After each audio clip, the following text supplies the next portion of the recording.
నమస్తే, welcome to Suman TV. నేను మీ యామ్ని. ప్రస్తుతం మనతో ఉన్నారు ప్రముఖ ఆధ్యాత్మికవేత్త జ్యోతిష్య రత్న శ్రీమతి కోనాల భాగ్యలక్ష్మి రెడ్డి గారు ఉన్నారు. అమ్మతో మాట్లాడి మనకున్న సందేహాల గురించి అడిగి తెలుసుకుందాం. నమస్తే అమ్మ. నమస్తే అండి. అమ్మ, ఇప్పుడు సెప్టెంబర్ నెలలో అసలు కన్యారాశి వారికి ఏ విధంగా ఉంటుందమ్మా? పరిహారం ఏంటమ్మా వీళ్ళకి అసలు? గణానాం త్వా గణపతిం భవామహే కవిం కవీనాముపమస్రవస్రవం జ్యేష్ఠరాజం బ్రహ్మణస్పద ఆనశృణ్వన్నోతిభిస్సిద్ధసాదనం ప్రణో దేవీ సరస్వతి వాజేవిర్వాజనేవతి దీనామవిత్రేవతు గణేశాయ నమః సరస్వత్యే నమః శ్రీ గురుభ్యో నమః హరి ఓం. ఓం శ్రీ మాత్రే నమః. ద్వాదశ రాశుల వారికి సెప్టెంబర్ మాస ఫలాలు ఏ విధంగా ఉండబోతున్నాయో తెలుసుకుందామని ఇప్పుడు మనం అనుకుంటున్నాము. తెలుసుకుందాం మరి ఏ విధంగా ఉండబోతున్నాయి. 1/9/2024, 30/9/2024. ముఖ్యంగా చూసినట్లయితే కనుక మనకి మార్పులు చేర్పులు, గ్రహముల యొక్క మార్పు చేర్పులు మొట్టమొదటి తెలుసుకుందాం. 5వ తారీఖున బుధుడు సింహరాశిలోకి మారబోతున్నాడు. అదేవిధంగా 16వ తారీఖున యథావిధిగా రవి సింహరాశి నుంచి కన్యారాశిలోకి కన్యా సంక్రమణం జరగబోతోంది. అదేవిధంగా 19వ తారీఖున శుక్రుడు కన్యలో ఉన్న శుక్రుడు తులలోకి మారబోతున్నాడు. నెక్స్ట్ 24వ తారీఖున బుధుడు కన్యలోకి మారబోతున్నాడు, అంటే స్వక్షేత్రంలోకి రాబోతున్నాడు 24వ తారీఖున. ఇది గ్రహముల యొక్క సంచార వివరాలన్నమాట. అయితే ఏమిటంటే కనుక ఇప్పుడు ద్వాదశ రాశుల వారికి ఏ విధంగా ఉండబోతుందో అనేది మనం ఇప్పుడు పరిశీలించుకుందాం. ఓం శ్రీ మాత్రే నమః. ఆస్ట్రో భాగ్యలక్ష్మి అనే ఈ ఛానల్ని సబ్స్క్రైబ్ చేశారా? చేయకపోతే లైక్ చేయండి, షేర్ చేయండి, మన వాళ్ళందరికీ పంపించండి. ఏదైనా మీకు డౌట్స్ ఉంటే కామెంట్ రూపంలో తెలియజేయండి. 9866044439. పొంతనలు తర్వాత ఏదైనా సరే మీకు డౌట్స్ ఉన్నా, జాతక చక్రాలు వేయాలన్నా, కుంభ వివాహాలు, కదలి వివాహాలు చేయించాలన్నా, ఏ సమస్య అన్నా సరే పరిష్కారం చూపించబడుతుంది.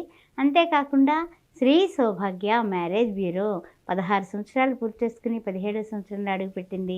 చాలా చక్కని వివాహ పొంతన కోసం, వివాహ వధువరుల కోసం మీరు మమ్మల్ని సంప్రదించవచ్చు. హిందువులైతే చాలు, ఏ వర్ణమైనా సరే ఆహ్వానం పలుకుతున్నాం.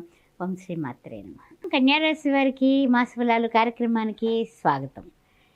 కన్యారాశిలో ఉన్నటువంటి కేతువు శుక్రుడు, ఆ కేతు శుక్రుల యొక్క పరిస్థితి ఎలా ఉంది, ఏమిటి సంగతి అనే విషయాన్ని మనం ఆలోచించినట్లయితే కనుక మనకి అన్ని విధాల యోగదాయకంగా ముందుకు వెళుతున్నారు.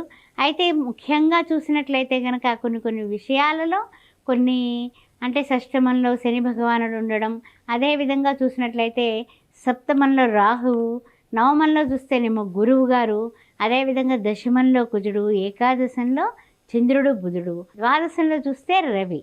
అయితే ఏ విధంగా ఉంటుందయ్యా అంటే కనుక 2 వంతుల 3, అంటే 3/2 వేసుకున్నట్లయితే కనుక 2 వంతులు ఓకే, 1 వంతు ఒక విధంగా ఉంటుంది. అంటే ఏమిటంటే కాస్తంత చెప్పాలంటే కాస్త ఎగుడు దగుళ్ళు అనేది తప్పదు.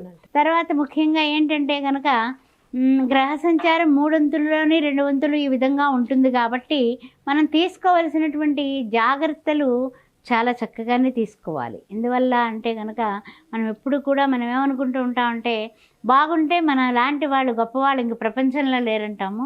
కోర్టు వ్యవహారాల్లో కానీ, వ్యాపారాభివృద్ధికి కానీ, తర్వాత ఏమైనా పెట్టుబడులు పెట్టేటప్పుడు కానీ, షేర్ మార్కెట్ రంగంలో ఉన్నవాళ్ళు కానీ, అదేవిధంగా మార్పులు చేర్పులు వ్యాపారంలో కొత్తవి చేద్దాం అనుకునే వాళ్ళు కానీ, రియల్ ఎస్టేట్ రంగంలో ఉన్నవాళ్ళు కానీ, సినీ టీవీ రంగాల్లో ఉన్నవాళ్ళు కానీ, అంటే మీడియా రంగంలో పాత్రికేయ మిత్రులు కానీ కొన్ని విషయాల్లో మీ పనులు వేగవంతంగా అవుతున్నాయని మీరు విపరీతంగా పరిగెడుతున్నాం అనుకుంటున్నారు. కానీ ఖర్చులను మీరు సమర్థించుకోకపోతే అప్పులు పాలు అయ్యేటటువంటి విషయం ఉంది. అంటే ఇప్పుడు వ్యాపారస్తులు కూడా ఆర్థికంగా ఏ విధంగా ఉంటుందమ్మా? వ్యాపారస్తులు అంతా బాగానే రొటేషన్ మంచిగా జరిగిపోతూ ఉంటుందమ్మా. అయితే ఏంటంటే ఎక్కువ పెట్టుబడులు ఆశపడతాం కదా. ఇప్పుడు 1,000 రూపాయలు పెట్టే చోట 10,000 పెడితే మనకి ₹1,00,000 లాభం వస్తుంది అనేది ఎవరో చెప్తారు వచ్చి. మనం వాళ్ళ మాటలకు ప్రలోభపడతాం, ఆవేశపడి మనం పెట్టుబడి పెడతాం. అప్పుడు అక్కడ ఆవేశపడి పెట్టుబడి పెట్టడానికి మన దగ్గర అంత లేకపోతే వేరే వాళ్ళ దగ్గర చేయి చాచి అడగాల్సి వస్తుంది. అలాంటివి తప్పించుకోవడం మంచిది ఈ మాసం. మనకు ఉన్నంత వరకు పెట్టుబడులు పెట్టండి, లాభాలు గడించండి, కానీ అధికంగా అత్యాశకి పెట్టద్దంటారు. పోకండి. అది చెప్పదగిన సూచన. ఆదాయం బాగుంటుంది, ఖర్చుల్ని సమర్థించుకుంటారు, ఆదాయం విషయంలో ఏం డోకా లేదు, అసలు బెంగ పెట్టుకోవాల్సిన అవసరమే లేదు. కానీ బంధుమిత్రుల వ్యవహారాల్లో సలహాలు సహకారాలు కూడా బాగున్నాయి. అందువల్ల మీ బంధువులు మీ మిత్రులు కూడా మీకు ఏ విషయం ఏదైనా శుభకార్యం తలపెట్టాము ఇంత క్రితం అనుకున్నాం ఆగస్టు నెలలోని, ఈ నెలలో కంప్లీట్ చేయాలి అంటే ఏం లేదు, ఏదైనా మాట ముచ్చట కోసం దేనికోసమో మనం ఏంటి సంగతి మరి అంతా కూడా సమకూర్చుకోవాలి కదా అని ఆలోచనలు చేస్తారు కొంతమంది. అలాంటి వాళ్ళకి కొంచెం బంధుమిత్రుల సహాయం చక్కగా ఆర్థికంగా అందుతుంది. ఆ విషయం ఏం డోకా లేదు. అదేవిధంగా శుభకార్య ప్రయత్నాలు చక్కగా అనుకూలిస్తాయి. మీరు శుభవార్త వింటారు ఈ నెలలోని. తప్పనిసరిగా మనం ఆశ్వీజ మాసంలో ముహూర్తాలు పెద్దగా లేవు కాబట్టి కార్తీకంలో తప్పనిసరిగా చేసేద్దాం పెళ్ళి అనే నిర్ణయానికి వస్తుంది. మాటలు అయితే జరుగుతాయి అంటారు. జరిగిన మాటలు ఫిక్స్ అయిపోతాయి, ఆ విషయంలో డోకా లేదు.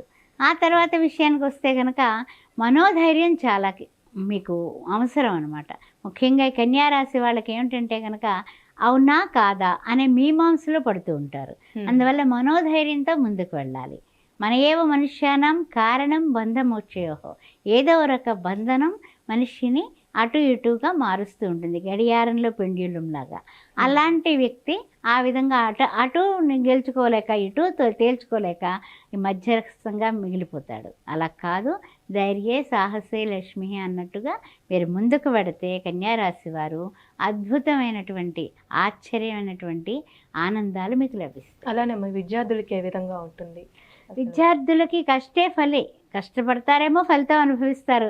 లేదు నేను దేవుడికి మొక్కుతున్నాను అనేసి వినాయకుడికి మొక్కి, వెంకటేశ్వర స్వామికి మొక్కి, అమ్మవారికి మొక్కాలి, కానీ ఫలితాలు వాళ్ళ మీద వేసేసి ఏదో రాసేస్తానంటే మాత్రం మంచి ఫలితం రాదు. అందువలన కష్టే ఫలి, కష్టపడేటటువంటి సమయమే ఇది. అమ్మ, ఈ రాశి వారికి సంబంధించిన పరిహారం అంటే ఏంటమ్మా అసలు? ఈ రాశి వారికి తీసుకోవాల్సినటువంటి పరిహారాలు ఏంటంటే కనుక కొన్ని విషయాల్లో మనం తొందరపాటు నిర్ణయాలు తీసుకుంటూ ఉంటారు. అందువలన మీకు రవి కూడా ఈ యొక్క రాశికి వస్తున్నాడు కాబట్టి రోజు సూర్య నమస్కారాలు చేయడం అనేది అలవాటు చేసేసుకోండి. ఇక 12th హౌస్లో ఉన్నాడు కాబట్టి 15వ తారీఖు దాకా చిన్న స్వల్ప అనారోగ్యాలు, అనవసరమైన ఖర్చులు కామన్ అది. కానీ ఏంటంటే అవన్నీ అధిగమించి సూర్య నమస్కారం ఇప్పటి నుంచి మొదలు పెడితే మీరు తప్పనిసరిగా మంచి కలుగుతుంది, మేలు కలుగుతుంది. ఆదిత్య హృదయాన్ని రోజు వినండి. చదవలేకపోవచ్చు, వినండి. పుణ్యమే కదమ్మా. ఆదిత్య హృదయం పుణ్యం, సర్వ శత్రు వినాశనం. శత్రువులు ఉండరు మీకు, ఇంకంతకన్నా ఏం కావాలి చెప్పండి. తర్వాత చూసినట్లయితే కనుక దుర్గాదేవిని ఆరాధించండి. ఆపదోద్ధారక దుర్గా స్తోత్రం అని ఉంటుంది, మనకి లలితా సహస్రనామ పుస్తకంలో ఉంటుంది, అది చదవడం. లేదా ఓం దుమ్ దుర్గాయ నమః అని మంగళవారం పూట ఒక్క పొద్దు ఉండి అమ్మవారిని దర్శనం చేసుకొని అమ్మవారి కుంకుమార్చన చేయించుకొని ఓం దుమ్ దుర్గాయ నమః అని 1008 సార్లు చెప్పుకొని ఆ రోజు సాయంకాలం పూట భోజనం చేస్తే మీకు అన్ని విధాలా కూడా ఆటంకాలన్నీ తొలగిపోతాయి. మంచి పరిహారం తెలియజేశారమ్మా, ధన్యవాదాలు. శ్రీమాత్రే నమః.